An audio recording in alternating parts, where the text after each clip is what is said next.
Hi friends, welcome to our channel. இன்றைக்கி வந்து பார்த்திங்கன்னா ஒரு ஃப்ரெஷ்ஷான அழகான ஒரு மார்னிங் தான். பார்க்குறதுக்கே ரொம்ப கண்ணுக்கு குளுமையாக இருந்துச்சு.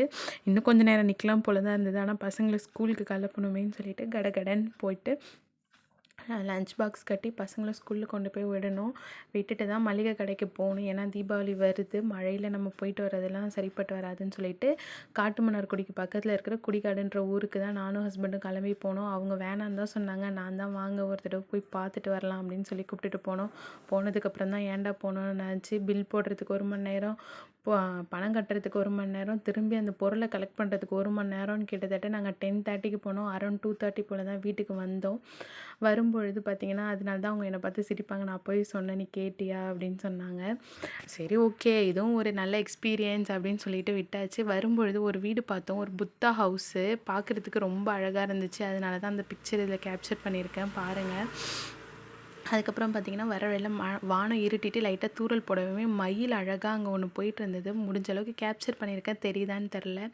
வந்தோடனே சரி மளிகை ஜாமானை எடுத்து வைக்கும்போதே ஒரு அழகாக ஒரு அது மாதிரி காமிச்சிடலாம் அப்படின்னு சொல்லிட்டு தான் காமிச்சிடலான்னு சொல்லிட்டு ஸ்டார்ட் பண்ணிட்டோம். என்னென்னு பார்த்தீங்கன்னா எப்போதும் போல் ஃபஸ்ட்டு மங்களகரமாக மஞ்சத்தூள்லேருந்து தான் ஆரம்பித்தோம். மஞ்சள் தூள், மிளகு, சீரகம், வெந்தயம், சோம்பு எல்லாமே இருந்துச்சு. பெருங்காயமும் வாங்கியிருக்கோம்.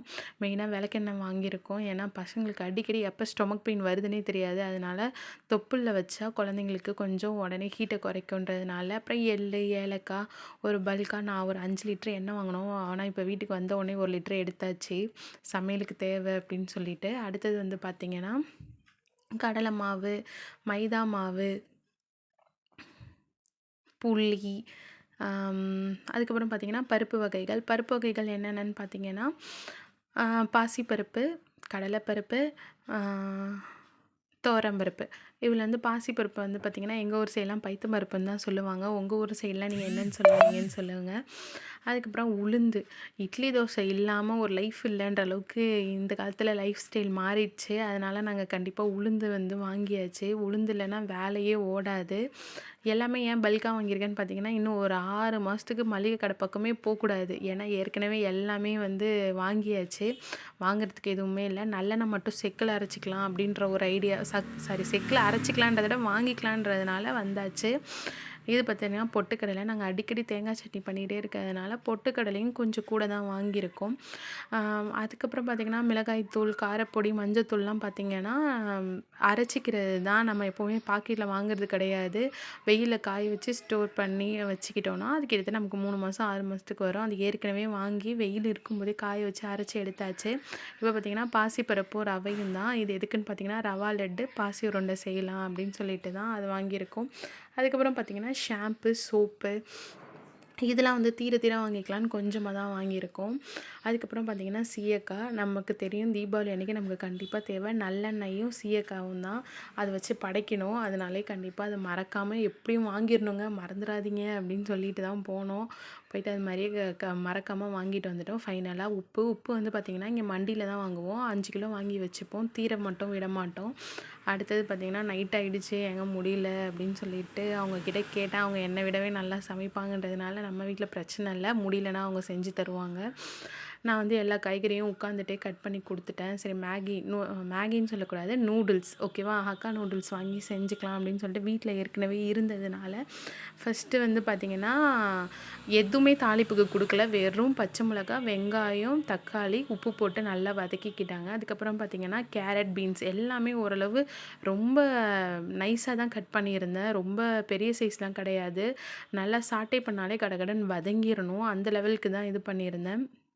அதுக்கப்புறமா பார்த்திங்கன்னா சோயா சாஸ் ஆட் பண்ணாங்க. சோயா சாஸ் ஆட் பண்ணும்பொழுது மட்டும் கொஞ்சம் கவனமாக இருக்கணும். ஏன்னா ரொம்ப நிறைய சேர்த்துட்டோம், கொஞ்சம் குவான்டிட்டிக்கு நிறையா போட்டுட்டோன்னா ஒரு மாதிரி ஆகிடும். அதுக்கப்புறம் முன்னாடியே நான் வந்து என்ன பண்ணியிருந்தேன்னா வேக வச்சுருந்தேன் நூடுல்ஸை. என்னென்ன போட்டு வேக வைக்கணும்னு பார்த்திங்கன்னா கொஞ்சம் எண்ணெய் ஊற்றிக்கோங்க, உப்பு போட்டு கொஞ்சம் லைட்டாக வேக வச்சுக்கோங்க. உப்பு போடும்போது ரொம்ப கவனமாக இருக்கணும். ஏன்னா இதுலேயும் உப்பு போட்டிருக்கோம், ஃபஸ்ட்டும் உப்பு போட்டிருக்கோம். அதுக்கப்புறமா மேகி மசாலா ஏற்கனவே ஒன்று வாங்கிட்டு வந்திருந்தது. சரி, ஓகே, அதையும் போட்டு பண்ணிடலான்னு சொல்லிவிட்டு அவங்க செஞ்சுட்டு இருந்தாங்க. நான் பண்ணேன்னா கண்டிப்பாக இஞ்சி பூண்டு இல்லாமல் பண்ண மாட்டேன். அவங்க இஞ்சி பூண்டே இல்லாமல் இந்த மேகியை நான் செஞ்சு தரேன் அப்படின்னு சொல்லிட்டு அவங்க செஞ்சாங்க. ஏற்கனவே வேக வச்சு ஆரவும் வச்சுருந்ததுனால பிரச்சனை இல்லை. அதை அப்படியே எடுத்து டேரெக்டாக சேர்த்துட்டாங்க. சேர்த்துட்டு கிளறும்போது மட்டும் நம்ம கொஞ்சம் கவனமா கிளறணும். மைல்டா தான் கிளறணும். ரொம்ப கிளறிட்டோம்னா, அது அந்த அளவுக்கு நல்லா இருக்காது.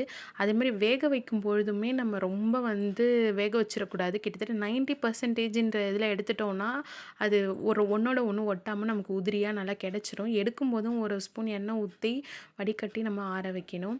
ஃபைனலா பார்த்தீங்கன்னா, கொத்தமல்லி இல போட்டு இறக்கியாச்சு. அந்த நாள் இப்படி தான் போச்சு. அடுத்த நாள் பார்த்தீங்கன்னா, அம்மா வீட்லேருந்து வரிசை வைக்க வந்திருந்தாங்க.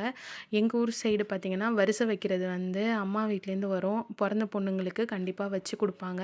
அது எப்படி இருக்கும்னு பார்த்தீங்கன்னா, ஒரு கல்யாணம் ஆன பொண்ணுக்கு தேவையான முக்கியமான பொருள்கள் இருக்கணும். வாழைப்பழம், வெத்தல பாக்கு, பூ, மஞ்சள், குங்குமம், ஆ வளையல் அது மாதிரி இருக்கணும். அவங்கவங்க வசதிக்கு ஏத்த மாதிரி கூடவும், குறைச்சும் செஞ்சுக்கலாம். அம்மா இந்த வருஷம் எல்லாருக்குமே ட்ரெஸ் எடுத்து குடுத்துருந்தாங்க. இந்த வருஷம்னு இல்ல, கல்யாணம் ஆனதுலேருந்து இதுவரைக்குமே அவங்க ட்ரெஸ் எடுத்து குடுக்காத வருஷம்னு ஒண்ணு கிடையாது. எப்பவுமே ட்ரெஸ் எடுத்து குடுத்துருவாங்க. அப்படியே சாமி கும்பிட்டுட்டு, தம்பி ஒய்ஃப், அம்மா 2 பேரும் தான் வந்திருந்தாங்க. தம்பிக்கு ரீசென்ட்டா தான் கல்யாணம் ஆயிருந்தது. ஃபர்ஸ்ட்டு அவங்க வரிசை வச்சு குடுத்தாங்க. அடுத்தது மறு வரிசை நம்ம அவங்களுக்கு வச்சு தரணும். அவங்க கிட்டக்கனா ஒரு 2 தெரு தள்ளி இருக்கிறதுனால, அவங்க வந்து சாப்பாடு வேணான்னு சொல்லிட்டாங்க. டீ, காஃபி குடுத்து முடிச்சாச்சு.